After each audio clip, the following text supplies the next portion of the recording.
What's up, guys? Today we'll be reviewing the iPad. This is the 2018 version, the 6th generation, and why you should buy this over a $200 or $300 laptop. So a lot of people want to game on their laptops. So if you click on something like PUBG, it works fantastic on the iPad. Now if you try to attempt to play PUBG on a $200 Windows laptop or $300 laptop, it will lag, especially Fortnite as well. There's no way you can play these type of games on a $200 laptop, which is crazy.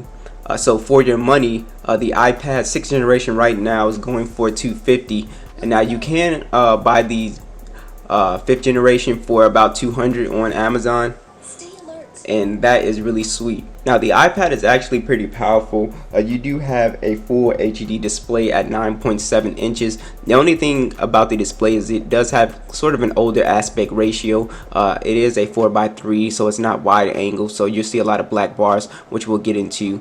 But it does have that Apple A10 Fusion chip, and the battery life lasts up to 2 days. You get 10 hours of battery life. It has an 8,827 milliamp battery, which is really nice. Alright, so another reason why this is going to be better than your standard Windows $200 to $300 laptop is the build quality.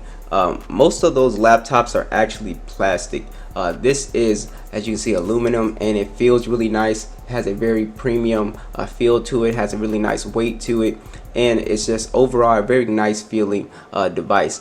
So if we go around the device, very simple. We do have dual speakers on the bottom with the charging port. We do have Touch ID, which is going to be more secure. We have a front-facing camera on the front, and on the back we do have the little eyesight camera along with the volume rocker. So one of the reasons I've been holding the iPad in such high praise for a laptop replacement at this price is applications. They have pretty much every application you would need. So if you use Google Chrome, this is definitely one of the best browsers, and they have that on here, so it's synced up to my desktop, and it's just really a seamless experience, just pulling up web pages and going to stuff I was on. Now if you go to the App Store, and let's say you're a music producer, a lot of you guys use FL Studio, you can actually surprisingly get FL Studio on here. Now you are gonna have to pay for it,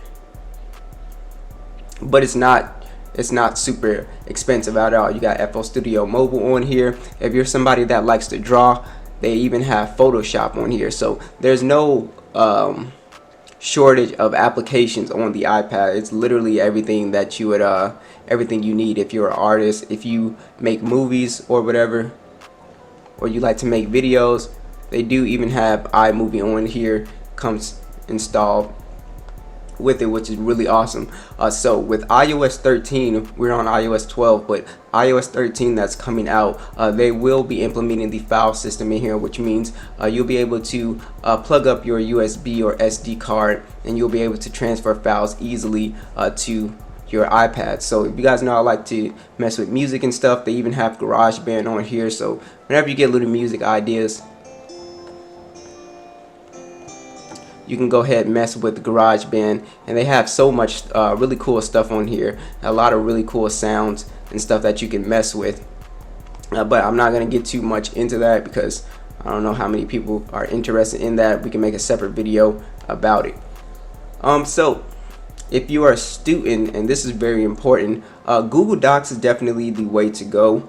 You have to sort of pay for Microsoft Word, the Office suite, Google Docs, and Google Excel, and Google PowerPoint, and all that stuff. You can actually just use that instead of the Microsoft. It's pretty much the same thing, and you can even export files and with the Microsoft. So as you can see, these are some papers or some stuff that I did. Let's pull up a paper.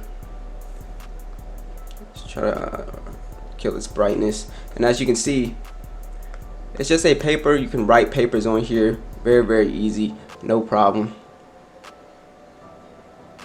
You see we have all our options on here to change the fonts. We even have more settings you can get down. So it's pretty much the same thing. No problem writing a paper on here. I don't have a keyboard set up with this yet. I didn't buy an external keyboard, so far I've been using it sort of docked up on this little thing like this, and I've been sort of just typing like that. You can push it back even further if you want it more flat. But so far I've been using the iPad without anything on it, which I haven't had a problem with. But definitely, if you're going to be writing a lot on here and you really want to use that as iPad replacement, they have very cheap keyboards for you to use. That's not going to cost you a whole bunch of money. Now I'm going to play this video for you, and I'm going to turn the speakers all the way up because these dual speakers are excellent. They're really amazing, so it's really nice to watch video on here. But if you see we have these large black bars. That's because it has an older aspect ratio. So if you had pulled this up on your phone, you wouldn't have these bars because it's by 16 by 9, I believe. But it's still really nice to watch videos.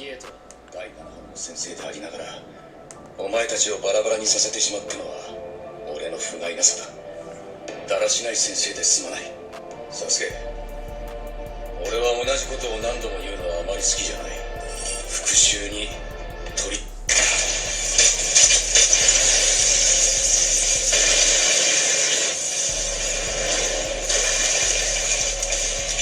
俺とお前の車輪がその格の違いを教えてやる。So as you can hear, these speakers are really loud. They're loud and they sound great. Very punchy bass you will get with this guy. It's just really a nice experience. So if we go ahead and pull up the multitasking on here, we can do that as well. So if you're somebody that multitasks, that will work just fine. So as you can see, just pull up Amazon, go on Amazon, no problem at all. I can still watch my video.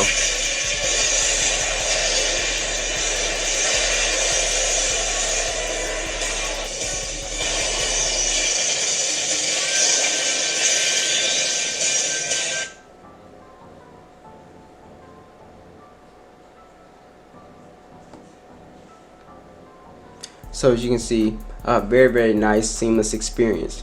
So you do have all of your standard stuff on here. FaceTime works on here. The camera on here works. That's another really good thing for iPad. So if you have an Android phone, you still have access to FaceTime and iMessage and stuff. The camera on here, obviously, I'm not gonna mess with because I don't have a real need for it. But you do have HDR, and there's times where you might need to, film with your iPad, take photos.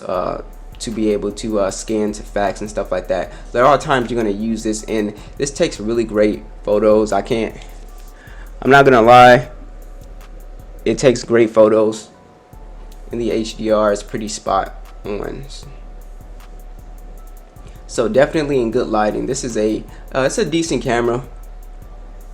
It's not going to be, the iPhone quality, but it definitely is a decent camera. And you do have video on here as well, slow-mo, time-lapse. So it is a really nice, decent camera, but most of the time you're going to be using the camera for FaceTime. So that's pretty much it. That's all I wanted to say.